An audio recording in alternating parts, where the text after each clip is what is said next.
Locked On Podcast Network presents Locked On Sports Today. Was Pete Alonso's early exit the last memory Mets fans will have of the polar bear? Also, our NFL scouting experts ranked the quarterbacks ahead of the 2024 season, and you're going to disagree with them because there is one ranking I have a big problem with. I'm Peter Bukowski, starting your day with the can't-miss stories and biggest debates in sports. You're Locked On Sports Today. Searching all major sports. Found. Let's start with the biggest story. Pete Alonso's night at the Home Run Derby did not go as planned. We've certainly seen him perform better in the Home Run Derby, and heading into it, there was a question around his future with the New York Mets. Ryan Finklestein from Locked On Mets joins me now. And Ryan, this team right now sits right on that cut line in the National League for that wild card spot. A conversation I don't think you and I thought we'd be having a month ago, 6 weeks ago about this team, but here they are. How should they approach the trade deadline in terms of buying and selling? Well, 6 weeks ago, you'd have thought that we'd be talking about landing spots for Pete Alonso, but that's off the table. This is a team that I think is going to conservatively buy. I don't see them making a huge splash, but they have a clear need. Their rotation has been very good lately. They're going to get Kodai Senga back off the injury list soon. Their lineup has been arguably the best in baseball during this run, from 11 games under to in a playoff spot. So what they got to do is shore up a bullpen that's been pretty awful. They already made one trade to add Phil Maton. I think that's what we're going to see. Some more additions in the bullpen to hopefully help that unit, the real weak spot of this team. And for his part, Pete Alonso said he does not want to be traded. He wants to be a Met. And so that's good news for Met fans who presumably want him to continue to be a part of this organization. You mentioned the streak and the hitting over the last 6 or so weeks. Is it more than that? Is it just, hey, the bats woke up, or is there a player development piece in this? What are you seeing? There's a lot that happened. So there was a horrible game where the Mets got blown out by the Dodgers. Jorge Lopez launched his glove into the stands. This is at the end of May. The team had a players-only meeting, and they wanted to hold each other accountable. Since then, it's just been nothing but good vibes in the clubhouse. There was some moves. Jose Iglesias came up. His song became the hit of the summer, OMG. There's some stuff that's gone on. There was the grimace first pitch to a 7-game winning streak. There's all those sideshows with the New York Mets that are typical, but really it has been that. It has been holding each other accountable, having team dinners on the road every single night, 100% attendance. And it's Francisco Lindor and Brandon Nimmo, the two guys who are under contracts for a long time, stepping up and playing at all-star levels. Even though none of them got into the game, they've been really great. And also a big thing that coincided with this run, the young catcher Francisco Alvarez came off the injured list, and the Mets record with him in the lineup over the last 2 years, over this season in particular, has been unbelievable. So those are the main things. It's Lindor, it's Nimmo, it's Alvarez, and just a better energy around the team altogether. And part of that is culture, right? You reset, you make the big moves. Steve Cohen comes in and wants to spend money. He wants to do all the things that we normally see new owners do. It doesn't go the way that they had hoped. And so you reset, and you don't know how the culture is going to handle that. How do you rebuild that? You retool the front office, and to see this come to fruition, maybe sooner than expected, right? Is a credit to an organization that is having to do something that, at least with this administration, it hasn't done before. Yeah, getting David Stearns to the president was such a huge win for this franchise. It's the biggest addition of the Steve Cohen era. I'm including Francisco Lindor in that. Having an executive who had such a great amount of success in a small market like Milwaukee, and you're seeing the infrastructure that he laid, it's still working for the Brewers. It's a pretty good team over there in Milwaukee. Now you have resources. So what we've seen, the Mets have had over 50 players on their roster this year. It's a 26-man roster. You don't see that much churn in the first half of the season. 50. That just shows you how many different pieces they've tried in that bullpen, how many different moves they've made, and finding an Iglesias on a minor league deal. Some of the moves that they've been able to make in free agency, Luis Severino, Sean Manaea, have both been pillars of the rotation. Harrison Bader, really good one-year signing in the outfield. They put together a team that was built to sell if it went that way, but one that could be good enough to contend. And right now, they are in position to contend. They got a couple more weeks to really become buyers, but I think they're in a position where they're going to play this thing out. And then moving forward, this is the first of what should be many years with much more sustainable success with a good infrastructure in place. Yeah, quickly, Ryan, you mentioned that they're in a position to contend. Okay, they're the last wild card right now. What is the ceiling of this team as it's currently constructed if they, as you said, make a conservative addition here at the deadline?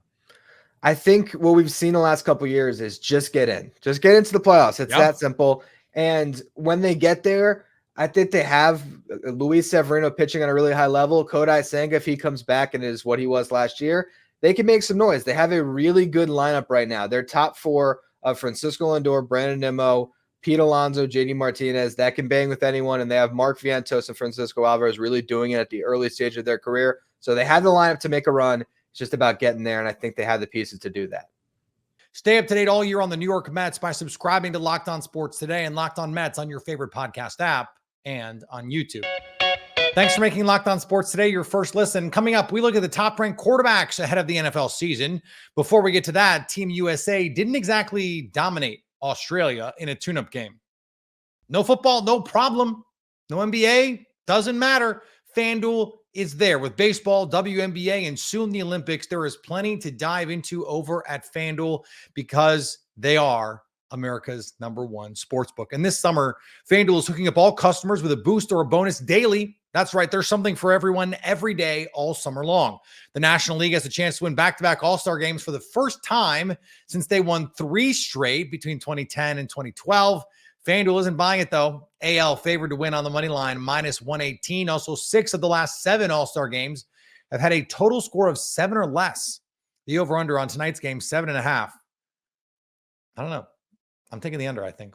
What are you waiting for? Head over to FanDuel.com and start making the most of your summer. FanDuel, official sports betting partner of Major League Baseball. If you're catching this episode after hearing your favorite Locked On show, make sure to subscribe to Locked On Sports Today on YouTube or wherever you get your podcasts so you never miss an episode.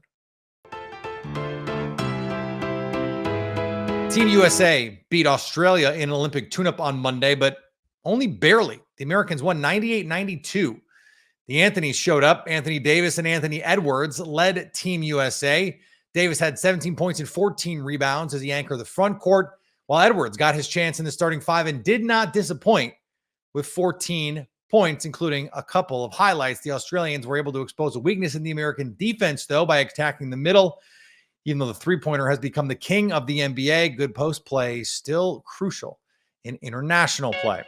Speaking of the Olympic team, the Clippers are angry with Team USA for replacing Kawhi Leonard. Clippers president of basketball operations, Lawrence Frank, said, no, it was the USA basketball's call. And I was, quite frankly, very disappointed with the decision. Many of us assumed that Kawhi Leonard was replaced on the team because Kawhi Leonard was not going to be able to physically be able to be on the team. This has been a problem for him over the last handful of seasons. That apparently not the case, at least according to the Clippers. In baseball news, Juan Soto is looking forward to sticking with the team long-term and not switching jerseys every year. I'm looking forward to wearing one for a long time, Soto said through a translator during All-Star media availability. Soto has been answering questions about his future for several years now. He was traded from the Nationals to the Padres and from the Padres to the Yankees. Still, he's one of the very best hitters in the game and will command a large contract this coming off season. So it's not all bad. He just would like to stay somewhere for a while. Patrick Mahomes is the best. We know. How do the rest of the top quarterbacks shake out in the NFL? Locked On NFL scouting hosts Joe Marino and Kyle Krabs break down the elite signal callers in the league. I think the easiest part of the conversation is like what you already mentioned. It's the top. Like Patrick Mahomes, congratulations. You're the best quarterback in the NFL. You get a special amount of points that are only for you. So that's easy. Everybody knows he's amazing. Then we have 3 quarterbacks in the bucket of players that gets 10 points, right? So Pat Mahomes gets 11. The next 3 players get 10. And those players for us are Josh Allen, Joe Burrow, and Matthew Stafford. Stafford's the one that's going to surprise him. That's the interesting one. Yeah. I don't think Allen, Burrow, awesome, good players. Stafford's the interesting one. And I'm not necessarily sure he should be. Now, you had him at 3. I had him at 5. Yep. But Stafford's a dude, man. Like, historical numbers throughout his career. He won the Super Bowl. He's been good under multiple systems, coaches, personnel around him. Like, the man deserves his flowers. And we didn't really talk about it in advance, but we both came in really high on Matt Stafford. Yeah. The performance against Baltimore last year was one of the better individual game performances I watched on tape. Maybe not like the statistics, maybe don't blow you out of the water, just like the stats for Matthew Stafford last year don't blow you out of the water in 15 starts. But they have the ability to do so much with Matthew Stafford, and he can still move. He's not super mobile. I think the durability is a big concern when you consider he's missed half the season in 2 of his last 5 seasons in general. And he's a player who is a late stage quarterback at what he's going to turn 36 or 37 next offseason in February. So how long there is to work with is kind of the debate. And I think if you were starting a franchise moving forward, it'd be a very different conversation about Matthew Stafford. But the arm ability is electric. The way he's able to manipulate the football, the way he manipulates zone defenders, the way he can access all levels of the field. He doesn't have to throw with timing, but he can throw with timing. He knows how to use his eye. Like there's so much there for me. He's one of the more complete profiles of quarterbacks in the league right now. And as long as he can stay healthy, he's going to give the Rams a really good chance to win a significant amount of football games. The quarterback that we've heard the most from this offseason is without a doubt CJ Stroud, right? Like that dude's on every media opportunity. His quotes are going viral left and right. But the one that stuck out to me in the 10 million that I've watched of CJ Stroud this offseason was the one where he was asked about what quarterback he watched. What did he say? He said, I watched Stafford. He's like, I mean, Mahomes, these guys are really cool. I like to watch their highlights and stuff like that. He's like, talk about a guy that plays it, the position the right way, and like the guy that he focuses in on. He says, I watch all of the Matthew Stafford stuff. And that I mean, that is what it is. That's what CJ Stroud said. But I found that to be pretty interesting and pretty closely aligned with the player that I've come to appreciate in over a very long time of watching Matthew Stafford. Yeah. And isn't it incredible to now 15 years in for Matthew Stafford to reflect at how he's viewed now and then think about how he was viewed like late stage Detroit, like 4 or 5 years ago. Matthew Stafford and the 74-90 record and can't get over the hump and this and that. And it really is a testament to, as important as a quarterback is, it's the full product that allows you to have the cumulative success that every fan hopes their team has. I think it is also worth acknowledging as we get into the deeper portions of this. We had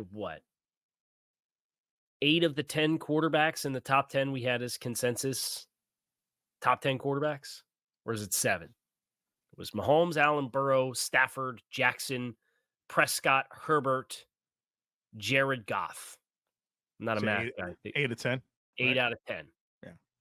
As consensus top 10, just what order they happen to stack. And none of those in the top 10 that were consensus were more than 2 rankings above or below each other for our respective lists that we did blind before we came in and took the average of them. The quarterbacks that are getting 9 points each: Lamar Jackson, Dak Prescott, Justin Herbert. So this is the next bucket that we have after the Allen, Burrow, Stafford bucket, which of course follows the Mahomes bucket. These are top tier quarterbacks. Like we're still talking about really, really outstanding players. Stay up to date all year on the NFL by subscribing to Locked On Sports Today and Locked On NFL on your favorite podcast app and on YouTube. Coming up, there's an egregious error in these quarterback rankings, and I'll set the record straight. Jordan Love was how far down this list? The next tier is the most fascinating one. This is where we had the 2 biggest discrepancies towards the top. All of these players are getting 8 points: Kirk Cousins, Jared Goff, Jordan Love, Jalen Hurts. And the 2 big discrepancies here are Jordan Love, who you had at 7 and I had at 14, and Jalen Hurts, who you had at 13 and I had at 8. Mm-hmm. So let's talk about Love first here, who, I mean, it's a pretty big difference, 14 and 7. I'd like to say what I have to say here first. Go ahead. Because I love Jordan Love. I love him. He's one of the most exciting young quarterbacks in the NFL. Would be high on my list of guys to start a franchise with. for me, it's just about the sample size. Like, just let's see the sample size expand. So I'm going to agree with whatever led you to put him at 7. I agree with you. Trust me. For me, it's just like, I just want to see more sample size. I think that's fair. I just can't see it. Matt LaFleur, young group of skill players that's really, really deep. The physical talent is there. I wouldn't go as far as what Mike Tannenbaum said, I think, when we were on hiatus. That he Right. paid him a $600 million contract or whatever it was. But the tools are all just there. I liked Jordan Love a ton coming out. And then to see kind of the switch flip for him the way that it did down the stretch last season, I think maybe the way that it goes wrong is all of that positive momentum turns into flying a little bit too close to the sun and learning how to balance that aggressive play at times. But I'm just really, I think he's in a great situation. I think he's going to perform at a high level again this year. And I think the tools and the ceiling for what he is, in addition to what he wasn't down the stretch last year, was enough for me to say, I think he's going to be an upper echelon quarterback this year. Now, I have to let the record reflect. Kyle Krabs said he would take Jordan Love over Jared Goff. But here's the problem. It's not just Jared Goff. It's Kirk Cousins too. There's no way the Falcons would rather have Kirk Cousins than Jordan Love. And you know how I know that? Because they just drafted Michael Penix. Here's what else I know. Jordan Love is about to get $55, $58 million from the Green Bay Packers. He's the face of that franchise. Kirk Cousins didn't get that much. Here's the other thing. If you want to say that this is about past performance only, and 1 year of Jordan Love, albeit a terrific year, is just not enough to trump what Kirk Cousins and Jared Goff did. There is a name that should then be on this list. You may have heard of him, Aaron Rodgers, but he's not on this list. It was just 2021 when he was coming off back-to-back MVP seasons, 2020 and 2021. He's the MVP of the league. But Peter, he's coming off an Achilles injuries. So is Kirk Cousins. So what are we doing here? If the idea is who would you want to have this year, even if we're going to base it on past performance, the answer is Jordan Love over Kirk Cousins and Jared Goff, for sure. And we can have a discussion about Dak Prescott, Lamar Jackson, Matthew Stafford, some of these other guys. Joe Burrow, based on the injury history. But if it's based on the past, then there's some conspicuous absences here. So I'm confused as to what's going on here. Here's what I know. Jordan Love, right now today, is a better quarterback than Kirk Cousins and Jared Goff. I know that. And I have a feeling in 6 months, we will be talking about Jordan Love as a better quarterback than Dak Prescott, Matthew Stafford. We'll see on Lamar. I know he's a 2-time MVP. We'll see on Joe Burrow. Can he stay healthy? The only players on this list that I'm sure we won't be talking about, Patrick Mahomes. That's it. And probably Josh Allen. I guess we'll see. And finally, move over, Fergie, and sit down, Roseanne. There's a new worst anthem performance in town. Ingrid Andress sang what will go down in infamy as one of the worst renditions of the Star-Spangled Banner by a professional performer. Philly slugger Alex Boehm had to tap into extreme competitive focus to not burst out laughing on stage while the performance carried on. Andress may have some good songs. Maybe it's just an off night. Fergie has some good songs, at least some catchy ones. We know she can sing, but this one is not going to be forgotten anytime soon. It's not Carl Lewis territory, but we're getting there.